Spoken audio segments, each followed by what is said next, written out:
Good day, everyone. I am John Bondoc, and together with Ryan Yu, we'll be annotating and analyzing some pages from Fun Home, Chapter 3. So, the old catastrophe. So in the first page, my father's death was a queer business, queer in every sense of that multi-talent word. It was strange certainly in its deviation from the normal course of things. It was suspicious, perhaps even counterfeit. So I think in these lines, she wanted to point out Alison Bechdel wanted to point out how um queer in a sense that it is a multi-valent word, which means that it can be used to describe many things. And in this sense, she is trying to describe the death of the father. Queer, which may also mean weird, and it may seem like it was so sudden. It was very weird because it was all too sudden for the family to even anticipate, or for anyone to anticipate for that matter. And in the next page, she still points out that there's still the term queer here, because you can see that um, Alice uses the term queer in order to describe her own personal sexual orientation. She is she said that she was even lesbian, and it is really interesting to see how wordplay can be used to describe both the father's death and Alice's identity using one word, which is the term queer. And I believe the overarching message of what Alison Bechdel wanted to point it out is that in both pages 57 and 58, the term queer can be used to describe the death and the orientation of Alice. But she also cleverly uses the term queer in order to bring about a special figure of speech, which is the double entendre. The double entendre means that you use the same word to represent a double meaning, and that double meaning here is queer. And in the first one, the first meaning was that she used the term queer to describe how weird or how out of nowhere the death of the father was. But in the second, she used the queer. She in the second page, she used the term queer in order to describe Alice and her own sexual orientation. So in Now, moving on, the next page we wanted to analyze was page 60. So, in page 60, the first thing that really comes out to me is this really big uh, first panel here that's nearly greater than half of the page. So when something like this happens, you obviously think like the large panel, it emphasizes the imagery and symbolism within it. So in this page, and especially this panel, we can see how the family space or living room is being described and being illustrated by Allison. So it looks to me very flamboyant, extravagant, and even distracting. Remember in the first chapter, there was Allison was talking about how her father used these furniture and all of this as sort of a way to distract, a way to cover up, like how the furniture, which is nice, covers up and puts a rejuvenated facade on an otherwise rundown house. So you see all these things in the illustration. So it's definitely very picture focused here. You see the guild, the velvet, flocked walls, pictures and statues of Don Quixote and Mephistopheles. So I think this again just builds on that flamboyant and extravagant idea of the father of himself. So as seen in the next line, and if my father liked to imagine himself as a 19th century aristocrat overseeing his estate from behind the leather-topped mahogany and brass Second Empire desk. So Allison's really saying here that she thinks that or believes that her father was really caught up in doing these things and wanted to imagine himself as what I could think of was sort of the artificer So that's reminiscent of the first chapter. So the father uses this to cover up in the first chapter, and now we understand that it further serves to develop this clean image. So like Don Quixote is a hero, and Mephistopheles is a demon. But I think either way, they're both sort of these mythological or figures, and the father really build is really into that, and this serves to develop that clean image again and to cover up the dirt in his life. So as we know, and at this point now in page 60, we already know or have a general idea that the father is definitely cheated on, or is believed to have cheated on Allison's mother, and we definitely know he's already gay and has had affairs. That's already been broken to us. So this facade here, again, it's sort of which I focused on here. So perhaps, so here, affectation.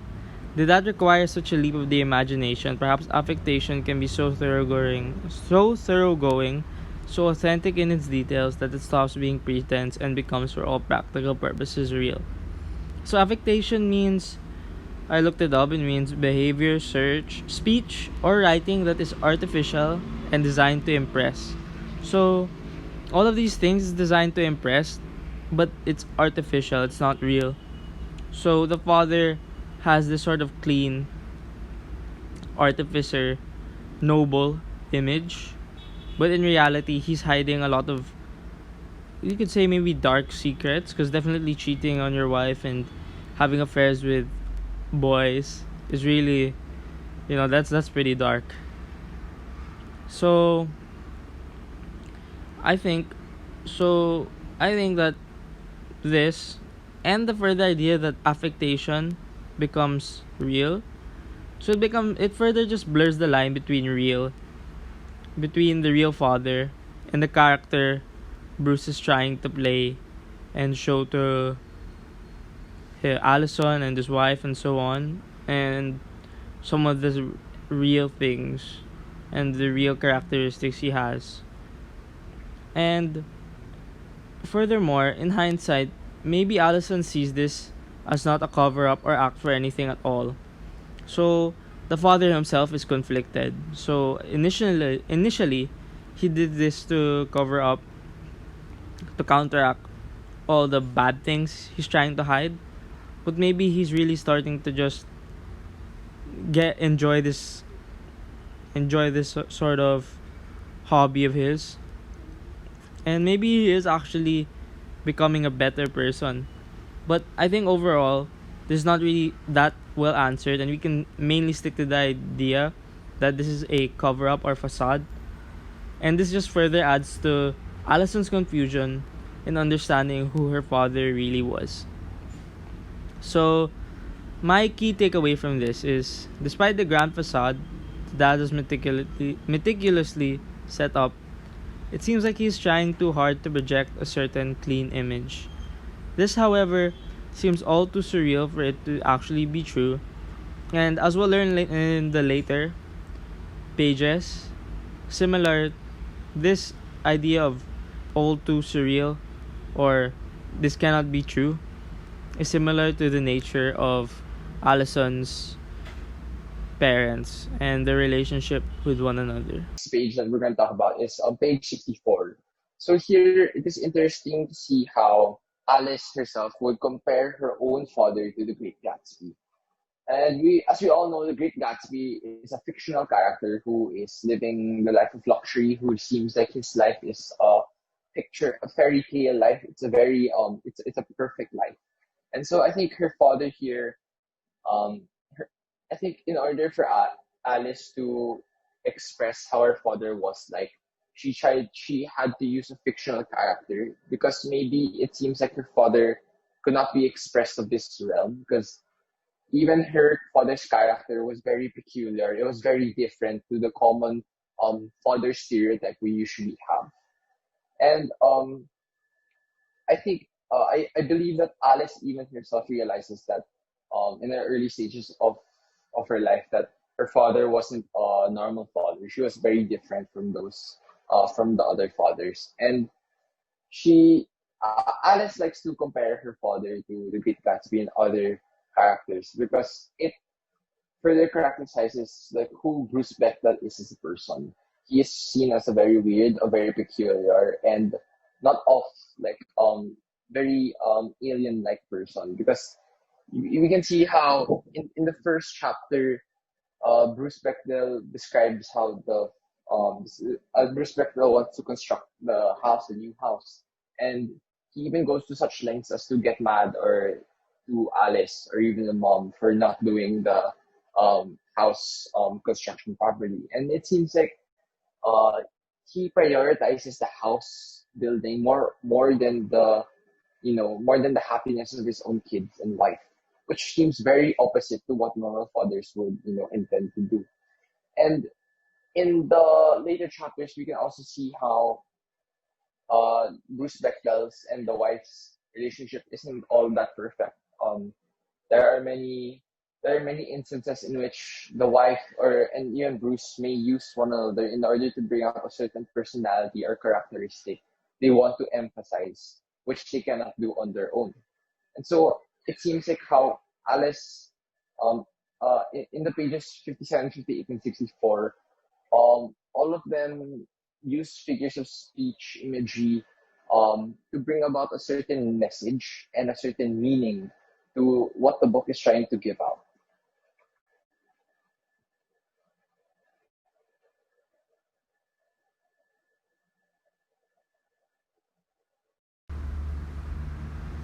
So now the final page that we will be analyzing is page 70.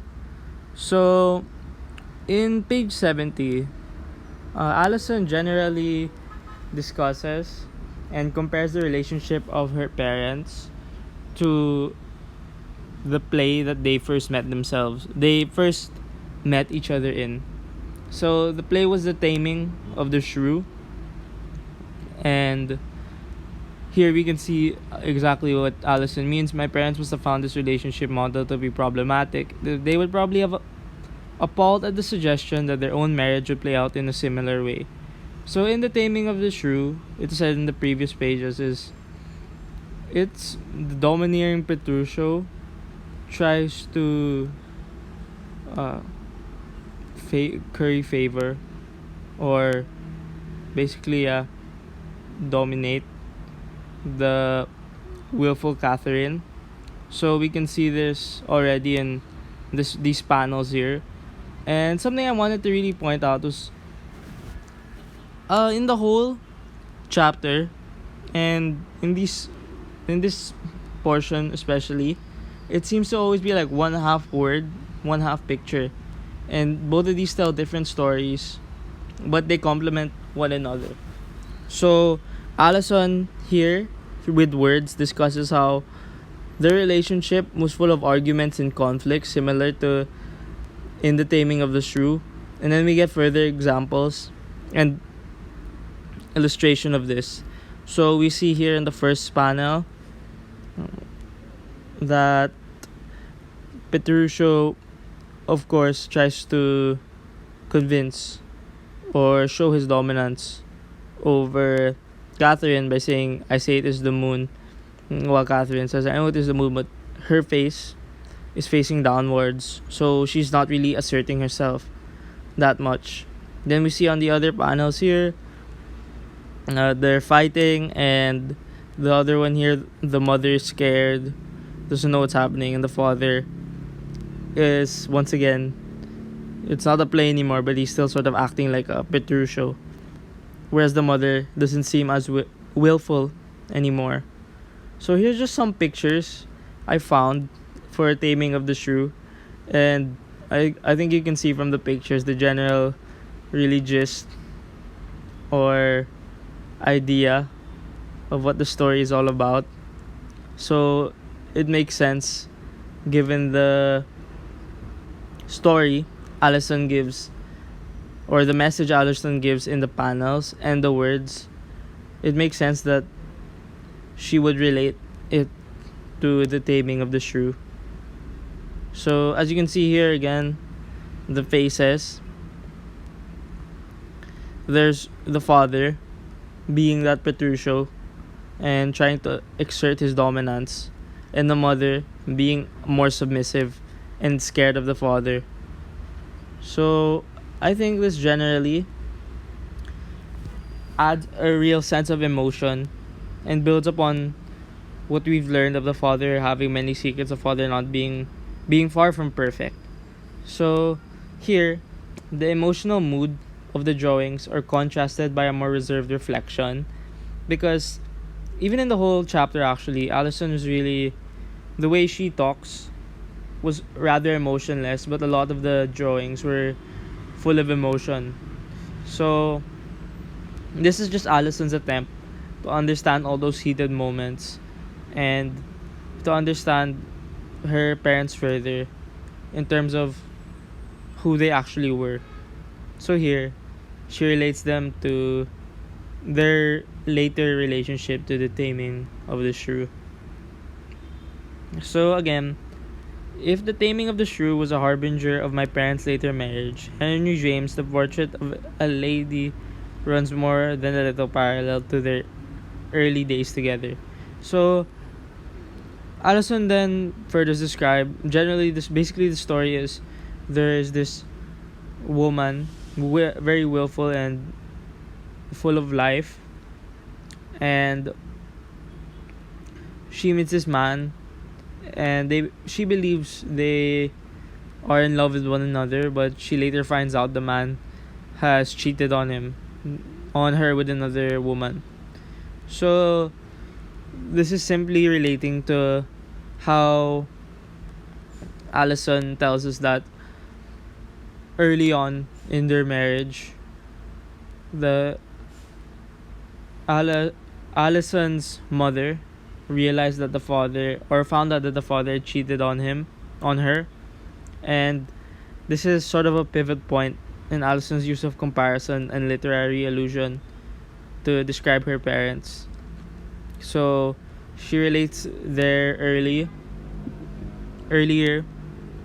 relationship on how deceptive and the cheating the father had done to Henry James's The Portrait of a Lady, while the later relationship, which is full of arguments and fights, she relates to Catherine and the domineering Petruchio in The Taming of the Shrew. So one thing I really thought of here was Allison really employs an ongoing usage of literary and fictional characters who sort of help her on reflecting on who her parents were. It asks the question like, who were her parents? Like, were her parents just these characters, in the sense that did the parents act or even enjoy the company of the real people that they were, or just the characters or stages that they played? And this is further strengthened in one of the previous lines where Allison questions if her father fell in love with the actress or the woman herself. So overall, by comparing the relationship of her parents to initially have been like Gilbert Osmond and Isabel Archer in Portrait of a Lady, which was cheating, and later Catherine and Petruchio in Taming of the Shrew, which is full of arguments and conflict, Allison continues to strengthen this sort of deceptive fake theme when discussing her parents, and especially her father. And it's like all these factors of them not being true to one another, them not being true to Allison, and even Allison not being true to them, to her parents. These all built up to form the old catastrophe, which Allison used to describe her father's death, because it was sudden. But all of these things, all these lies, and them not being real to one another and preferring characters or personas they played, probably meant that there was a lot of stress with the father, and his death or suicide was years in the making. So here we are meant to further believe that her father killed himself.